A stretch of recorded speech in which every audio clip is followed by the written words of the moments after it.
पिता, पुत्र और पवित्र आत्मा के नाम पर आमीन। आप सबों को जय यीशु। मार्कुस का सुसमाचार उसके अध्याय 8 वाक्य 22 से आगे बेथसेदा का एक अंधे के विषय में हम लोग पढ़ते हैं, उसकी चंगाई के विषय में। लेकिन उसके पूर्व के भागों को अगर हम पढ़ें, अध्याय 7 के अंदर प्रभु यीशु मसीह फरीसियों को खींचते हैं, धिक्कार करते हैं। और अध्याय 8 के अंदर भी इसी प्रकार हम लोग फरीसी और हेरोद से बचकर रहने के लिए शिष्य लोगों को सावधान करते हैं। वहाँ पर साफ साफ प्रभु कहते हैं, अध्याय 8 का वाक्य 14-15 के अंदर, फरीसियों के खमीर और हेरोद के खमीर से बचते रहने के विषय में। यहां पर फरीसियों के जो खमीर के विषय में लिखा, वो उनके पाखंडता है। अपने को बड़ा मानना, अन्य लोगों को तुच्छ मानना, वे सब नियम के अनुसार चलता है, हम ही सही है, इस प्रकार का जो पाखंड स्वभाव को ईसा मसीह ने यहां खमीर लिखा। उसी प्रकार हेरोद के खमीर के विषय में, हेरोद के जीवन को अगर हम पढ़ेंगे, उनका अश्लील जीवितम, अपवित्र जीवन, और स्वयं अपने भाई के पत्नी को पत्नी बनाकर रखने वाला, और उनके अगर जीवन के इतिहास को अगर हम पढ़कर के देखें, वह एक अपवित्र जीवन जीने वाला व्यक्ति था। तो यहाँ पर ईसा मसीह कहते हैं, फरीसी का वो पाखंडता से और हेरोद के इस प्रकार के जो अपवित्र जीवन, रोमियों को खुश करने के लिए यहूदियों पर अत्याचार करने वाला और अपने मनमर्जी का जीवन जीने वाला वो व्यक्ति, अपना सुख ढूंढकर जनता को कष्ट देने वाला व्यक्ति, इस प्रकार का ये जो फरीसी और हेरोद से बचकर रहना, सावधान रहना। और जो फरीसी और शास्त्री, उनके जीवन को अनेकों बार प्रभु यीशु मसीह ने धिक्कारा। विशेषकर अध्याय 7 के अंदर बहुत कड़े शब्दों से उन लोगों को धिक्कारते हैं। उन लोग जो पूर्वजों के परंपरा को मानते हुए उस परंपरा के कारण ईश्वर के वचन का तिरस्कार करना, निंदा करना, अपना जो नियम बना करके चलना, इसको भी प्रभु कोसते हैं। सत्य वचन की ओर, ईश्वर की ओर, मुक्तिदाता की ओर उनका हृदय बंद था। इस प्रकार का लोगों को धिक्कारने के बाद, सावधान रहने के बाद, प्रभु शिष्य लोग सब बेथसैदा पहुंचते हैं। वहां पर मरकुस बेथसैदा का उस अंधे व्यक्ति को हमारे सामने प्रकट करते हैं।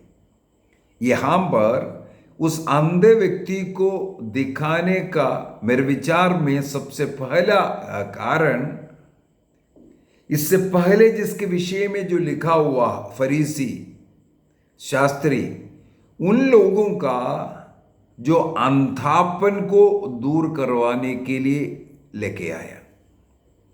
क्योंकि उनको तो आंख तो है, लेकिन सत्य को, ईश वचन को, मसीहा को वे देख नहीं पा रहा था। उनको कान तो है, लेकिन ईश्वर की वाणी सुनने के लिए वो अपना कान नहीं दे रहा था। तो फरीसियों को धिक्कारने के बाद प्रभु यहां पर बेथसैदा का उस अंधा व्यक्ति को चंगाई देता हुआ हम लोग पाते हैं। उसको थोड़ा यदि हम गहराई से पढ़ करके जाएं, अनेकों हमारे जीवन का सच्चाई यहाँ निकल करके आता है। जहां हम लोगों को सुधारने की जरूरत है, हमारे जीवन में जहां सुधार की जरूरत है, इस अंधे व्यक्ति के जीवन से भी हम लोग देख सकते हैं। वाक्य 22 के अंदर लिखा हुआ है, जब ईसा मसीह और शिष्य लोग बेथसैदा पहुंचा, लोग एक अंधे व्यक्ति को ईसा मसीह के पास लेकर के आग्रह करते हैं, इनके ऊपर हाथ रख दीजिए। यदि हम लोग मार्कुस का सुसमाचार अध्याय 10 को पढ़ेंगे, वहां पर भी एक अंधा व्यक्ति है, यरीको का जो अंधा, जिसका नाम है बर्तमियुस। वहां पर हम लोग देखते हैं, लोग बर्तमियुस जो सड़क के किनारे भीख मांगने वाला वो भिखारी मसीह को पुकारना शुरू किया, दाऊद के पुत्र मुझ पर दया कीजिए। तब लोग बर्तमियुस को मना कर रहा था, तुम चुप रहो। जितना अधिक उनको चुप करने के लिए कोशिश किया, उतना अधिक जोर से बर्तमियुस प्रभु को पुकारता गया।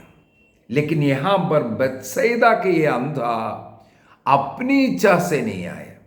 कुछ लोग, उस गांव के लोग उन्हें पकड़ करके मसीह के पास लेके आया और कहा, इस पर हाथ रख दीजिए।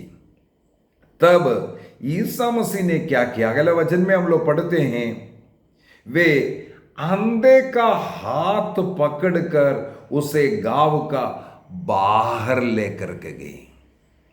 अंधे का हाथ पकड़ने का मतलब अब उसका चाल चलन मसीह के इच्छा के अनुसार होगा।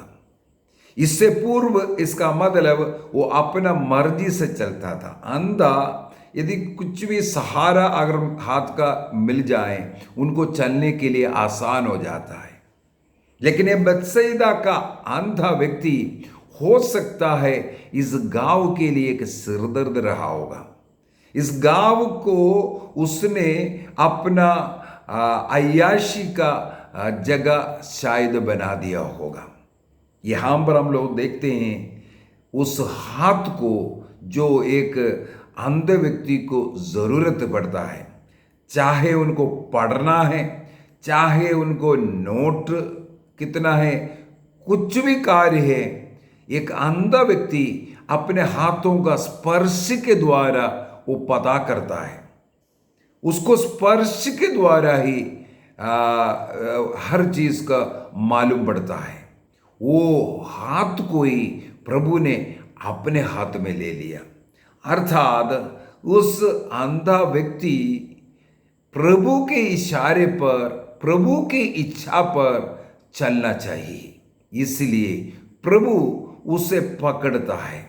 इसके बाद अगला, प्रभु उसे उस गांव में उसे चंगाई नहीं दे रहा है, वहां से उस गांव के बाहर लेकर के जाता है। उसके लिए एक अच्छा जगह था, एक शेल्टर हम बोल सकता है। उसके जीवन के लिए उस जगह हो सकता है वो भीख मांगने वाला हो या अन्य रीति से जो ठीक ठाक रह रहा था। उस व्यक्ति के लिए उस जगह अच्छा जगह था, लेकिन गांव वाले के लिए शायद वो व्यक्ति एक सिरदर्द का व्यक्ति था। इसलिए मसीह ने उसे पकड़ करके गांव के बाहर भी लेके जाते हैं। इसके बाद प्रभु ने उसके ऊपर हाथ रख करके पूछा, तुम क्या कुछ दिखाई दे रहा है? ईसा मसीह के पास लोगों ने लेकर के आया था हाथ रखने के लिए। गांव के बाहर हाथ पकड़ करके लेके गया। वहां पहुंचने के बाद मसीह उससे पूछते हैं, हाथ रखने के बाद कुछ दिखाई देता है कि नहीं? अभी उसका जवाब क्या मिलता है? वो अंधा कहते हैं कुछ कुछ देखने लगे। इसलिए उसने उत्तर दिया, मैं लोगों को देखता हूं। उसको मालूम पड़ गया है वो जो दिख रहा है वो लोग हैं, वे पेड़ों जैसे लगते हैं, लेकिन वो चल भी रहा है। चलने वाला पेड़ जैसे मनुष्य को। अनेकों लोग मनुष्य को मनुष्य का कीमत नहीं देते, रेस्पेक्ट नहीं देते। कई लोगों के लिए अन्य जो मनुष्य, अन्य जो लोग हैं, उसका जो जीवन के लिए मदद करने वाला या उसका खाने पीने के लिए जो कमा करके देने वाला या उसका अय्याशी के लिए, सुख के लिए इस्तेमाल करने वाले एक वस्तु, उनके मन में लोगों के प्रति, दूसरों के प्रति एक इज्जत नहीं है, एक रेस्पेक्ट नहीं है। वो उन अन्य लोगों को आदर सम्मान नहीं देते हैं। तो यहाँ पर ये व्यक्ति कहता है, मुझे मनुष्य पेड़ के समान है, वृक्ष के समान है। तब ईसा मसीह उनके आंखों पर हाथ रखते हैं। इससे पहले उनके शरीर पर रखा था, उन पर रखा था, लिखा है। तब इसका असली स्वभाव निकल करके आया, दूसरों को इज्जत नहीं देने वाला। हम लोग सोचेंगे ये तो एक अंधा व्यक्ति है, लेकिन व्यक्तिगत रूप से मैं एक अंधा व्यक्ति को जानता हूं। उस अंधा व्यक्ति जहां वो रहता है, उसके आसपास के जितने घर है वहां के छोटे छोटे बच्चों को भी बर्बाद करने वाला व्यक्ति था। इस अंधा व्यक्ति जब पुरुष लोग काम के लिए बाहर चले जाता है, ये घरों में घुस जाते हैं और स्त्रियों के साथ गलत रिश्ता जोड़ने वाला था। ऐसे ही एक परिवार का एक स्त्री से इसके बाद वो साथ में रहने लगे और उनके पुरुष को, उनके पति को घर से निकाल दिया गया। तो अंधा हम लोग सोचेंगे ये तो भिखारी होगा, ये असमर्थ होगा, ये हम लोगों को दया आता है। लेकिन इस प्रकार का अंधे लोग भी है। इस अंधे के विषय में यही लिखा हुआ है। उस व्यक्ति को ईसा मसीह ने उस गांव से बाहर निकाल दिया। बाहर निकालने का इसका मतलब उसका पाप का जगह वो गांव रहा होगा। जिस प्रकार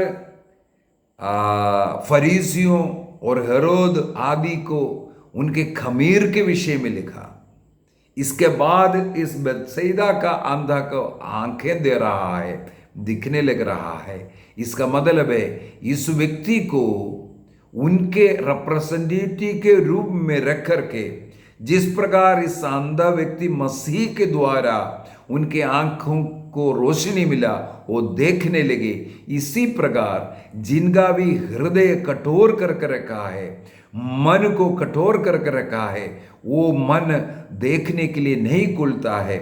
उस समय पर उनका मन परिवर्तन का एक रास्ता होना चाहिए, मसीह के पास आकर ये दर्शाता है। ईसा मसीह ने गांव के बाहर निकाल करके एक और कार्य किया। वो कार्य मसीह ने अपना थूक उनके आंखों पर लगा दिया।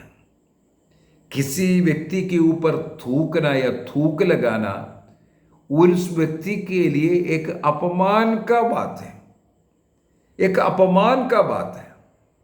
अभी इस अंधा व्यक्ति को इस अपमान को सहन करने की क्या जरूरत पड़ी? मसीह ने उनके आंखों पर क्यों थूक लगाया? इसका मतलब इसका मन की आंखें खोलने के लिए, इसका हृदय का जो बंद आंखों को खोलने के लिए उस व्यक्ति को थोड़ा विनम्र होने की जरूरत है, अपने को छोटा बनाने की जरूरत है। जब एक व्यक्ति अपने को विनम्र करेगा तब उसका हृदय खुलता है, मन खुलता है। तो उस व्यक्ति का मन को, उसके मन के कठोरता को खोलने के लिए मसीह ने सबसे पहले उनके आंखों पर थूक लगाता है।